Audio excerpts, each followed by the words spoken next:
Space, the final frontier. These are the voyages of the starship Horus. Its 5-year mission: to explore strange new worlds, to seek out new life and new civilizations, to boldly go where no AI meme has goofed before.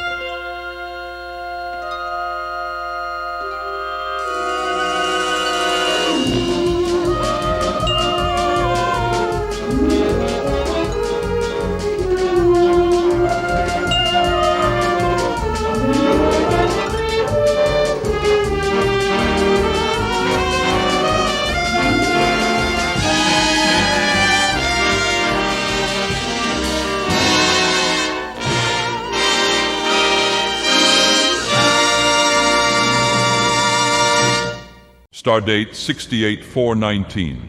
All is quiet on the Horus. After narrowly avoiding and evading blame for the nanomachine accident on planet Mercury, we are now slowly drifting through the solar system. Senseless in space, now outlaws for a crime we claim to have not committed, we search for a new purpose in life. Mr. Xavier status report. Captain, the computer's results are more abysmal than the abyss, and I believe our ship is about to be James Camerooned by the crew. Give me the bad news first. The calculations show that the combination of references in this video is so incredibly niche that only 5 sapient beings in the entire observable universe will fully get it, excluding you and me. If that is the bad news, then what is the good news? 3 of these beings are likely to find this video entertaining, which is the majority of the aforementioned demographic. I should have known that bringing you along for a Star Trek parody was a mistake. We should have done Stargate instead. That would have fit much better with all the Egyptian theming we already got going. But not to worry. I will just use my godly charm to reel all of this back in. Just steer this ship to Mars, so I can tell the fine people out there fun facts about space bugs. There is a problem, Captain. We are further away from Mars than an American evangelical is from God. However, we are about to approach the orbit of Venus. Venus, you say? I can work with that. That's what she said, frittata. Just fly us there and land on the surface. Captain, the surface of Venus would pressure cook the entire crew. That sounds like a mortal problem. I am a god. How can 92 bars of atmospheric pressure kill a god? All right. Should I land over there next to the lava lake? Make it so. O sun, to tell thee how I hate thy beams that bring to my remembrance from what state I fell, how glorious once above thy sphere. Life on Mars may be harsh, both for the native life forms as well as the astronauts. But it might be helpful to remind ourselves that it could always be worse. And to observe such an example, one has to look no farther than Venus. Although Earth's twin teems with life, as we had long suspected, none of it consists of nubile Amazons, as your average Hollywood director had hoped, for no human life can persist on this foreboding planet without external protection. The first realization that Venus was not the steaming jungle world of old science fiction came with the first pictures returned by the Soviet Venera 4 probe, which landed on the surface and returned pictures of only a baked, dry volcanic landscape with temperatures approaching 400 Kelvin. The big surprise then came when Venera 5 penetrated the atmosphere, piercing into the opaque clouds of water vapor and sulfuric acid, which had long obstructed astronomers' view of the surface. The probe was surprisingly halted by something before it could land on the surface. It had crashed on a giant biological structure, a floating reef of vegetation and other sessile organisms suspended in the atmosphere by balloon-like growths. The atmosphere of Venus has 92 times the mass of that of Earth, making flying more like swimming, despite the fairly Earth-like gravity. Life here seems to have taken advantage of this, fleeing the deteriorating surface conditions by creating a new home in the sky.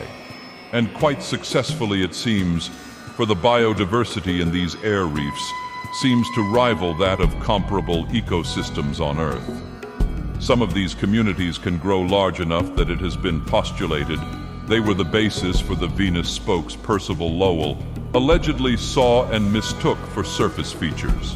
These reflective reefs, along with endless microbial clouds, also heighten the planet's global albedo to counteract the extreme greenhouse effect of the carbon dioxide atmosphere. Without them, it was calculated the temperature on the surface might otherwise rise to 737 Kelvin, a number so ridiculous, many question the methodology of the study in question. But life in the clouds is all but heavenly. Ravenous floating and flying predators scour the skies in search of prey. Acid rain is frequent, and large hurricanes can splinter reefs into tiny pieces. Eventually, all life in the sky succumbs to these strains, and more often than not, their remains fall onto the hellish surface. After the first Venera probes, it was thought that no life remains here. Not only is it too hot for most life as we know it, the air pressure is also comparable to what one might feel a kilometer down in Earth's oceans. Most of the surface also showed signs of volcanic resurfacing only a few 100 million years ago. At best, it was imagined there were maybe a few extremophile microorganisms existing in the boiling lowland lakes and seas, which are only kept liquid by the extreme air pressure.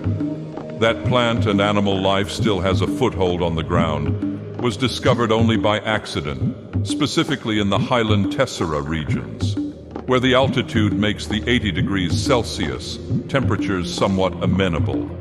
The first to unintentionally meet and study this habitat was astronaut Daniel Flammarion, who famously and rather miraculously survived 4 years alone on the planet.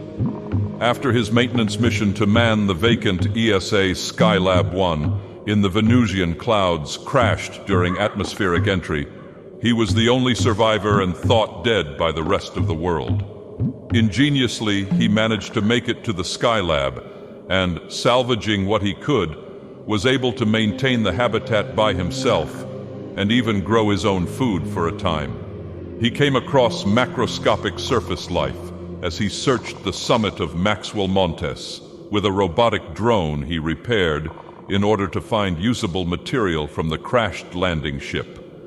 Among his reports were strange, crystalline and lithic plants, often with a metallic shine and radiator-like features. The one large animal he reported he called a fish with stilt legs. Said organism had a large head with 3 mineralized eyes and a backwards protruding jaw hinge, much like a pelican eel or other deep-sea fish. Its body seems to have been covered in a tough skin, and it appears to have walked on inanimate, stilt-like organs. Their shimmer suggested they were possibly constructed out of a form of non-conducting biometal to make as little contact with the scorching soil as possible. The large sail, Flammarion, interpreted as a radiator-like feature, much like in the plants, to expel excess body heat. Not much is otherwise known about this organism, other than that Flammarion observed it dining on the corpse of what he mockingly called a fallen angel, whose body had been cooked and steamed by the intense heat and nearby volcanic fissures spewing out dangerous gases. It would be fascinating to observe this organism's physiology up close and find out how it keeps its proteins from denaturing in these temperatures. But alas, Flammarion had no time or resources for an in-depth study. If brought up to the floating human facilities, the organism would also inevitably die from the pressure difference. Some things are maybe best left alone. I hope you enjoyed this video and look forward to the coming ones. Make sure to like and subscribe, visit the project's original website, and maybe also check out my Patreon Yunhua. There you may get to view the next videos early.